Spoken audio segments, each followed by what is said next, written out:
সবাইকে জয় হিন্দ। আজকে আমরা প্রপার নাউন নিয়ে একটু আলোচনা করছি। দেখো, প্রপার নাউন নিয়ে আলোচনা করছি। Noun kinds. প্রপার নাউন কি? প্রপার নাউন মানে হচ্ছে যে কোনো ব্যক্তি, বস্তু, স্থান, যে কোনো কিছু পার্টিকুলার নেম, মানে হচ্ছে পার্টিকুলার নেম। প্রপার নাউন হচ্ছে নেম অফ পার্টিকুলার, কোনো কিছু বিশেষ নাম। যেমন নদী হলে কী হবে? নদী যেমন হচ্ছে ভাগীরথী, নদী একটি। এটা কোনো শহর, কলকাতা একটি শহর, রাজ্য ওয়েস্ট বেঙ্গল, পশ্চিমবঙ্গ, মানে পার্টিকুলার নেম, কোনো ব্যক্তির নাম, রবীন্দ্রনাথ, যেগুলো আর কি পার্টিকুলার নেম, সেটা হচ্ছে প্রপার নাউন, কোনো পার্টিকুলার নেম। দেখো, আমরা কি জানি? ইনিশিয়াল লেটার ক্যাপিটাল হবে। প্রপার যে নাউন আছে সেই নাউনের ইনিশিয়াল লেটার মানে প্রথম লেটারটা কী হবে? ক্যাপিটাল হবে। সেটা কেন হবে? দেখো, কেন হবে? তোমরা কি কোনোদিন ভেবেছো কেন হবে? আমরা সবাই জানি হবে। সেটা কেন হবে লজিক্যালি বুঝিয়ে দিচ্ছি। দেখো, ধরো একটা উদাহরণ দিলাম। She went to Dubai to meet him. She went to Dubai to meet him. সে দুবাই গিয়েছিল তার সঙ্গে সাক্ষাৎ করতে। সি ওয়েন্ট টু দুবাই, সে দুবাই গিয়েছিল। টু মিট, সাক্ষাৎ করতে, হিম, তার সঙ্গে সাক্ষাৎ করতে, দেখা করতে সে দুবাই গিয়েছিল। এবার দেখো, মনে করো কোনো একজন ব্যক্তি সে সে ইংরেজি কিছু জানে না, বা ইংরেজির একদম শুরু, মানে প্রথম আর কি, সেই প্রথম লাইনটা আর কি সে মানে উদ্ধার করবে ডিকশনারি থেকে। সে যদি কোনো ব্যক্তি আর কি প্রথমে আর কি ইংরেজি শেখে, সে কী করবে? প্রতিটা মানে ডিকশনারিতে খুঁজতে যাবে। তাহলে কী হবে? ডিকশনারিতে খুঁজতে যাবে। তাহলে কী হবে? সে she went to Dubai to meet him, এরকমভাবে সব প্রতিটা শব্দের মানে সে ডিকশনারিতে খুঁজতে যাবে। তাহলে দুবাইয়ের মানে কী পাবে সে?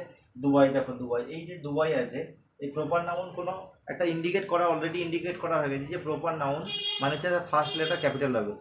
এখানে বুঝে যাবে সে যে প্রথম লেটারটা এখানে ক্যাপিটাল আছে। তার রিজনটা কী? তার রিজন এই জন্যই, যদিও ডিকশনারিতে মানে পেয়ে যাও, তাহলে কিন্তু সেটা অ্যাপ্লাই করা যাবে না। কেননা প্রপার নাউনের ইনিশিয়াল লেটার মানে যে কোনো আর কি প্রপার নাউনের প্রথম লেটারটা ক্যাপিটাল হবে। ধরো তোমার কারো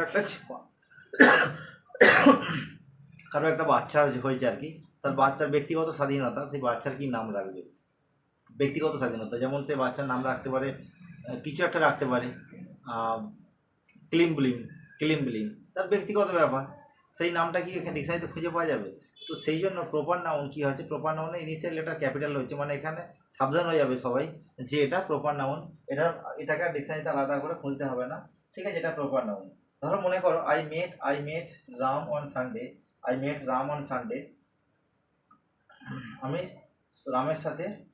আমি রামের সাথে রবিবারে দেখা করেছিলাম। I met Ram on Sunday. এই ধরো, এখানে রাম ক্যাপিটাল আছে, এই রামটা আমি ক্যাপিটাল না দিয়ে এটা আমি স্মল লেটার করে দিলাম। I met RAM on Sunday.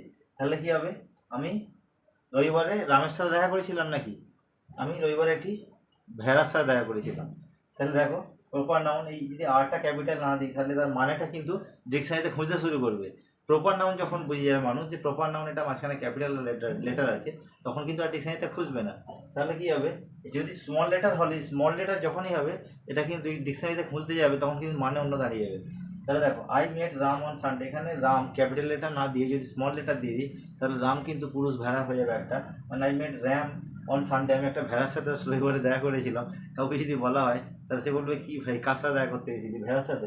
তবে বাই চান্স যদি এখানে মেট না বসে যদি ম্যারেড লিখে দেওয়া হয়, তাহলে কিন্তু আরও গল্প কাহিনী কিন্তু অনেক মজবুত হয়ে যাবে। কিন্তু যদি বলে I married RAM on Sunday, মানে দেখা করতে গিয়ে এখানে তো দেখা করা মেট তো চলে যাচ্ছে, ভেড়ার সাথে দেখা করে দিয়ে। বাই চান্স যদি এখানে ম্যারেড লিখে দেওয়া হয় মেটের জায়গায়, তাহলে কিন্তু কাহিনী কিন্তু অনেক দূর চলে যাবে। যেই জন্য প্রপার নাউন মানে প্রতিটা যে লেটার আছে, প্রপার নাউনের ফার্স্ট লেটার কী হবে? ক্যাপিটাল হবে, যাতে মানুষ এটাকে ডিকশনারিতে আর না খুঁজে বার করে। এটা ব্যক্তিগত স্বাধীনতা মানুষের, যে প্রপার নাউন মানে সে তার বাচ্চার নামও যা ইচ্ছে রাখতে পারে, কিন্তু সেটা ফার্স্ট লেটার ক্যাপিটাল হবে। এই কারণে প্রপার নাউনের ফার্স্ট লেটারটা কিন্তু ক্যাপিটাল। জয় হিন্দ।